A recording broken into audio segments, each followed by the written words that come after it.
നമ്മളെല്ലാവരും ചൂടിനെ കുറിച്ച് പരാതിപ്പെടാറുണ്ടല്ലോ. എന്നാൽ ഇപ്പോൾ ഭൂമിക്ക് പുറത്ത് നമ്മുടെ സൂര്യനിൽ കാര്യങ്ങൾ അല്പം ഗൗരവകരമാണ്. ഈ ഫെബ്രുവരി 1 മുതൽ സൂര്യൻ അസാധാരണമാം വിധം ശക്തമായ സോളാർ ഫ്ലെയർസ്, അതായത് സൗര ജ്വാലകൾ പുറപ്പെടുവിച്ചുകൊണ്ടിരിക്കുകയാണ്. കഴിഞ്ഞ ബുധനാഴ്ച വൈകുന്നേരം ഇന്ത്യൻ സമയം 5:43 സൂര്യനിൽ ഒരു വമ്പൻ സ്ഫോടനം തന്നെ നടന്നു. ഇതിനെ തുടർന്ന് ആഫ്രിക്കയിലും യൂറോപ്പിലും റേഡിയോ സിഗ്നലുകൾ തടസ്സപ്പെട്ടു. ഇന്ത്യയുടെ അഭിമാനമായ ഇസ്രോ ഇപ്പോൾ ഈ വിഷയത്തിൽ വളരെ ഗൗരവകരമായ ചില മുന്നറിയിപ്പുകൾ നൽകിയിട്ടുണ്ട്. റേഡിയോ ബ്ലാക്ക് ഔട്ടുകൾ മുതൽ സാറ്റലൈറ്റുകളുടെ തകരാറുകൾ വരെ സംഭവിക്കാം. എന്താണ് യഥാർത്ഥത്തിൽ സംഭവിക്കുന്നത്? എന്താണ് ഈ സോളാർ ഫ്ലെയറുകൾ? നമ്മുടെ ഫോണുകളും ഇന്റർനെറ്റും സാറ്റലൈറ്റുകളും പണിമുടക്കുമോ? നമുക്ക് പരിശോധിക്കാം. സൂര്യനിൽ ഇപ്പോൾ ശാസ്ത്രജ്ഞർ നിരീക്ഷിക്കുന്ന ഏറ്റവും അപകടകാരിയായ ഇടമാണ് AR 4366 എന്ന സൺസ്പോട്ട് ഗ്രൂപ്പ്. ദിവസങ്ങൾക്ക് മുൻപ് മാത്രം പ്രത്യക്ഷപ്പെട്ട ഈ ഭാഗം ഇപ്പോൾ ഒന്നിനു പുറകെ ഒന്നായി തീതുപ്പുകയാണ്. ഫെബ്രുവരി 4 ബുധനാഴ്ച ലോകം സാധാരണ പോലെ നീങ്ങുമ്പോഴാണ് സൂര്യനിലെ ഈ AR 4366 എന്ന ഭാഗത്ത് ഒരു വമ്പൻ സ്ഫോടനം നടന്നത്. ശാസ്ത്രജ്ഞർ ഇതിനെ X4.2 ക്ലാസ് ഫ്ലെയർ എന്നാണ് വിളിക്കുന്നത്. ഇതിന്റെ ശക്തി എത്രത്തോളം ഉണ്ടെന്നറിയാമോ? കോടിക്കണക്കിന് ഹൈഡ്രജൻ ബോംബുകൾ ഒരേ സമയം പൊട്ടിത്തെറിക്കുന്നതിന് തുല്യമായ ഊർജ്ജമാണിത്.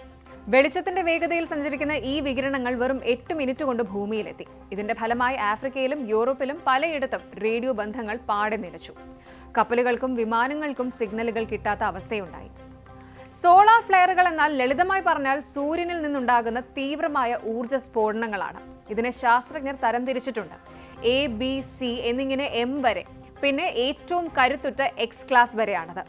ഓരോ അക്ഷരവും കഴിഞ്ഞതിനേക്കാൾ 10 ഇരട്ടി ഊർജ്ജത്തെയാണ് സൂചിപ്പിക്കുന്നത്. ഇത് ഭൂമിയുടെ ഉപരിതലത്തിലുള്ള അന്തരീക്ഷത്തെ ബാധിക്കുമ്പോഴാണ് നമ്മുടെ റേഡിയോ തരംഗങ്ങളും ആശയവിനിമയ സംവിധാനങ്ങളും പണിമുടക്കുന്നത്. ഇവിടെയാണ് ഇന്ത്യയുടെ ആദിത്യ L1 ദൗത്യം പ്രസക്തമാകുന്നത്. സൂര്യനെക്കുറിച്ച് പഠിക്കാൻ ഇന്ത്യ വിക്ഷേപിച്ച ഈ പേടകം ഇപ്പോൾ സൂര്യന്റെ ഓരോ ചലനവും നിരീക്ഷിച്ചുകൊണ്ടിരിക്കുകയാണ്. സൂര്യനിൽ നിന്ന് പുറപ്പെടുന്ന ഇത്തരം മാരകമായ വികിരണങ്ങൾ ഭൂമിയിൽ എത്തുന്നതിന് മുൻപ് തന്നെ നമുക്ക് മുന്നറിയിപ്പ് നൽകാൻ ആദിത്യ L1 സഹായിക്കുന്നു.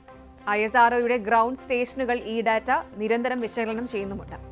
കമ്മ്യൂണിക്കേഷൻ, നാവിഗേഷൻ, കാലാവസ്ഥാ നിരീക്ഷണം എന്നിവയ്ക്കൊക്കെ നമ്മൾ ആശ്രയിക്കുന്ന നമ്മുടെ 50-ലധികം സാറ്റലൈറ്റുകളുടെ ഓർബിറ്റ് മാറ്റണോ അതോ അവ താൽക്കാലികമായി സ്വിച്ച് ഓഫ് ചെയ്യണോ എന്നൊക്കെ തീരുമാനിക്കുന്നത് ആദിത്യ നൽകുന്ന വിവരങ്ങളുടെ അടിസ്ഥാനത്തിലാണ്. സോളാർ ഫ്ലെയർസ് അല്ലെങ്കിൽ സൗരജ്വാലകൾ കൂടുമ്പോൾ സാറ്റലൈറ്റുകളുടെ പ്രവർത്തനത്തെ അത് ബാധിക്കും. GPS തെറ്റായ വിവരങ്ങൾ നൽകാം, അല്ലെങ്കിൽ മൊബൈൽ നെറ്റ്വർക്കുകളിൽ തടസ്സങ്ങൾ അനുഭവപ്പെടാം. ISRO ഇപ്പോൾ ഈ സാറ്റലൈറ്റുകളെ നിമിഷം പ്രതി നിരീക്ഷിച്ചുകൊണ്ടിരിക്കുകയാണ്. ഇന്ത്യയുടെ ഉപഗ്രഹങ്ങൾ സുരക്ഷിതമാണെന്ന് ഉറപ്പാക്കാൻ അവർ സ്പേസ് സിറ്റുവേഷണൽ അവയർനെസ് ഗ്രൂപ്പുമായി ചേർന്ന് പ്രവർത്തിക്കുന്നുണ്ട്. സോളാർ ഫ്ലെയറുകൾ വരുമ്പോൾ ഏറ്റവും കൂടുതൽ ബാധിക്കപ്പെടാൻ സാധ്യതയുള്ള മേഖലകളിൽ ഒന്ന് ഏവിയേഷനാണ്. വിമാനങ്ങൾ ആശയവിനിമയത്തിനായി ഉപയോഗിക്കുന്ന ഹൈ ഫ്രീക്വൻസി റേഡിയോ സിഗ്നലുകളെ ഇത് ബാധിക്കാം. പ്രത്യേകിച്ച് ധ്രുവ പ്രദേശങ്ങളിലൂടെ, അതായത് പോളാർ റീജിയനിലൂടെ പറക്കുന്ന വിമാനങ്ങൾക്ക് ഇത് വലിയ വെല്ലുവിളിയാണ്.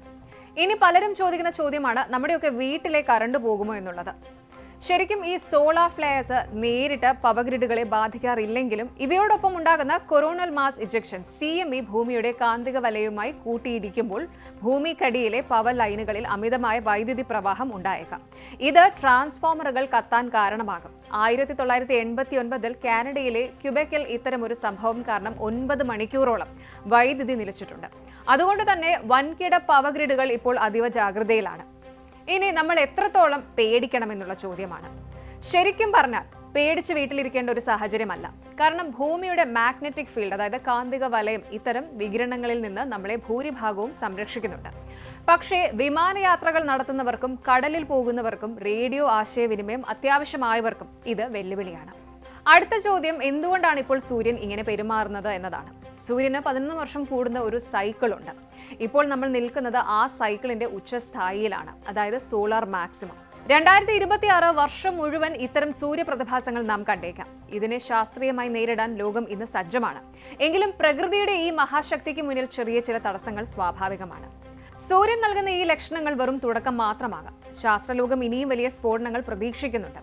ഈ മുന്നറിയിപ്പുകളൊക്കെ ശാസ്ത്രലോകം വളരെ ഗൗരവത്തോടെയാണ് കാണുന്നത്. നമ്മുടെ സാങ്കേതിക വിദ്യ എത്ര വളർന്നാലും പ്രകൃതിയുടെ ശക്തിക്ക് മുന്നിൽ നമ്മൾ എത്ര ചെറുതാണെന്ന് ഇത് ഓർമ്മിപ്പിക്കുന്നു. കൂടുതൽ വാർത്തകൾക്ക് News 18 Keralam YouTube channel subscribe ചെയ്യുക.